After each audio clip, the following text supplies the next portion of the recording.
Assalamualaikum teman-teman Milanisti semua, ketemu lagi dengan Maestroza Channel. Sebelum nonton video-video kita, jangan lupa untuk di subscribe dan tonton videonya sampai habis ya, supaya Maestroza bisa terus semangat berbagi info tentang klub kesayangan kita, AC Milan.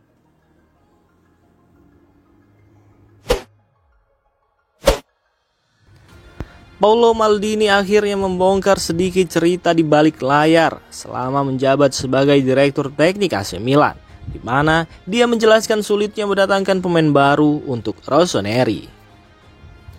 Paolo Maldini kembali ke klub pada tahun 2018 lalu untuk posisi Director of Development. Setahun setelahnya, dia naik jabatan menjadi direktur teknik, berperan penting dalam pergerakan Milan di bursa transfer.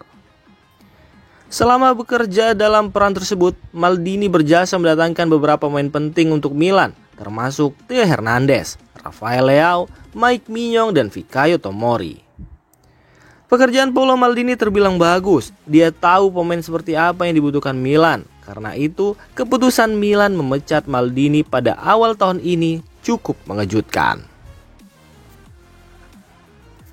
Paolo Maldini mengakui bahwa kepergiannya dari Milan cukup menyakitkan. Proses pelepasan Maldini memang cukup aneh.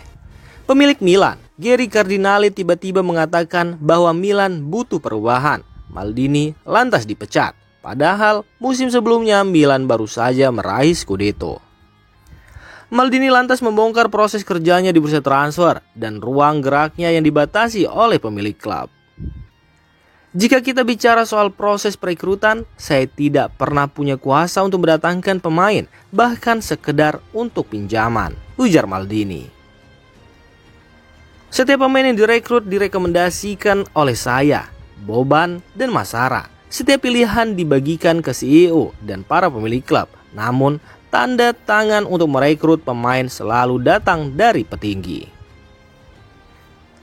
Intinya, membentuk skuad Milan yang meraih Scudetto lalu sudah cukup jadi pencapaian besar bagi Maldini. Dia ingin mendatangkan lebih banyak pemain yang lebih berkualitas, tapi pihak klub membatasi pergerakannya.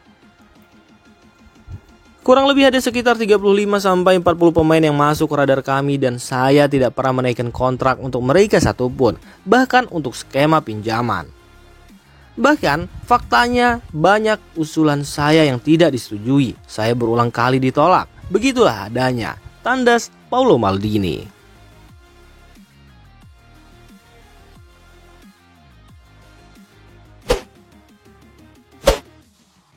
Legenda sepak bola Ukraina, Andriy Shevchenko dikabarkan telah ditawarkan ke AC Milan untuk dijadikan pelatih sementara di San Siro menggantikan Stefano Pioli.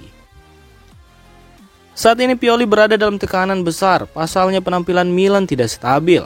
Milan tidak bisa konsisten meraih kemenangan. Rossoneri juga sulit untuk mendapat hasil positif di Liga Champions. Dari 5 laga, mereka cuma meraih sekali menang saja. Milan juga baru saja digebuk Borussia Dortmund dan kini terancam gagal lolos ke fase knockout. Stefano Pioli memang pernah membawa AC Milan meraih Scudetto, namun sekarang hal itu dilupakan fans Rossoneri. Banyak fans yang merasa Pioli tak lagi layak menukangi Milan. Dari situ muncul kabar bahwa Andriy Shevchenko ditawarkan untuk jadi pengganti Stefano Pioli.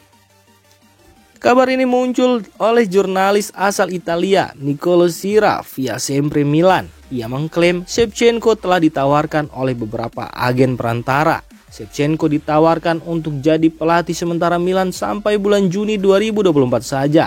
Namun, manajemen Rossoneri kabarnya menolak tawaran tersebut.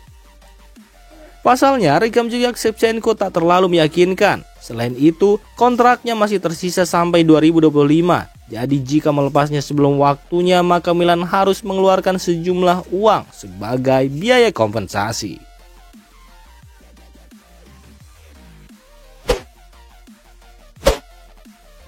Krisis yang melanda AC Milan mendapat sorotan serius. Dan 2 hari yang lalu menjadi momen penting di mana pemilik klub, Geri Cardinale, dan CEO Giorgio Porlani bertemu secara pribadi dengan pelatih mereka, Stefano Pioli.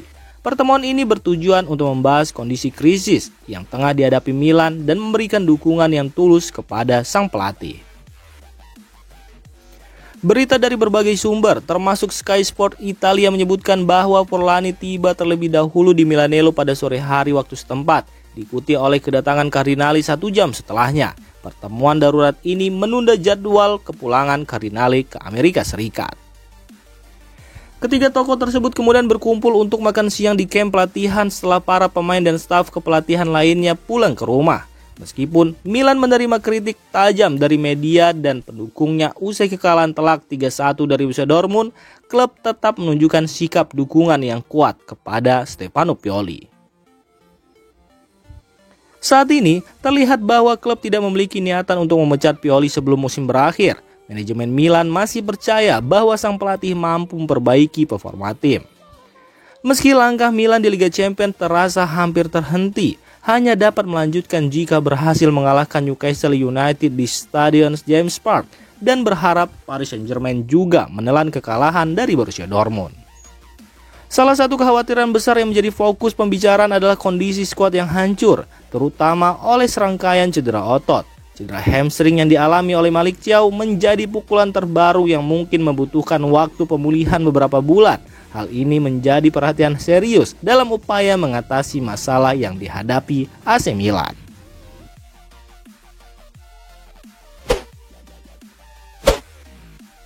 Cedera hamstring yang dialami oleh Malick Thiaw telah menghadirkan situasi genting bagi AC Milan. Menyisakan hanya satu bek tengah senior yang fit, yaitu Fikayo Tomori.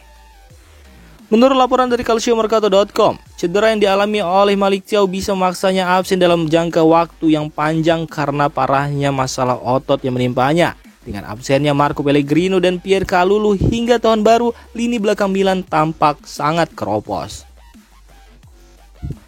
Sumber yang sama mengungkapkan bahwa Milan tidak berniat memasuki pasar pemain bebas agen untuk memperbaiki situasi ini sebelum jendela transfer Januari. Manajemen Rossoneri berencana mempromosikan pemain Primavera Giancarlo Simic ke tim utama sebagai solusi sementara sembari dibukanya bursa transfer Januari.